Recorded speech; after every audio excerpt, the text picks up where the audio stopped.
Bienvenue sur automoto.com. Vous avez tous reconnu le 2008, le petit crossover urbain de Peugeot qui connaît un succès phénoménal. Deuxième des ventes de son segment derrière un certain Renault Captur. Deuxième tant en France que dans toute l'Europe. Juste devant désormais l'Opel Mokka qui connaît lui aussi un gros succès. Le Peugeot 2008 est produit à raison de 760 unités jour, ce qui est absolument colossal. Pour fêter ses 3 ans, Peugeot lui offre son premier restylage qui a pour but de le viriliser un peu, de le rendre plus baroudeur. Il avait un style un petit peu timide. N'oublions pas que quand il est sorti il y a 3 ans, le segment en était encore assez balbutiement. Il faisait office également de Peugeot 208 break, vu que la 208 n'existe qu'en berline. Donc le but est de viriliser cet engin. Capot plus haut, calandre verticalisée, optique ourlée de noir, et sur cette finition GT Line qui se veut à la fois sportive et chic, un sabot de protection en alu que l'on retrouve à l'arrière. Dans l'habitacle, a priori, pas grand chose ne change. À 2-3 équipements près, nous allons aller voir.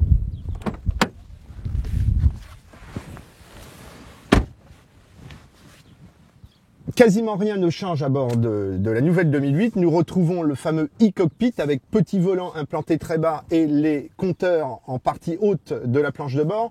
Parmi les nouveaux équipements, le plus intéressant me semble être le freinage d'urgence en ville qui agit en dessous de 30 km/h, qui permet d'éviter ou de limiter les conséquences d'un petit accident. Nous avons également une caméra de recul et nous avons le fameux MirrorLink qui permet de dupliquer le cadran de l'écran de votre portable sur celui de la voiture, compatible à la fois Android et Apple. Pour le reste, on retrouve une finition de très belle facture, rien ne change, l'ergonomie est toujours soignée. Voilà.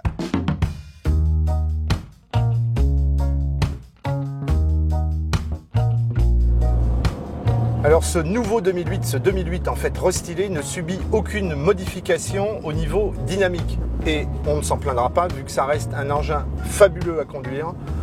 Un toucher de route typiquement Peugeot avec une direction des trains roulants extrêmement incisif, un comportement au-dessus de tout soupçon bien évidemment, avec un seul tout petit bémol en cherchant la petite bête, à savoir que les finitions supérieures, comme cette nouvelle finition GT Line, est équipée de série du système de motricité renforcée Grip Control, lequel induit des pneumatiques 4 saisons fortement lamellisés, un peu comme des pneus hiver, au détriment des distances de freinage. C'est très dommage parce que c'est un super freineur le 2008 et là ça rallonge les distances d'environ 10% selon nos mesures.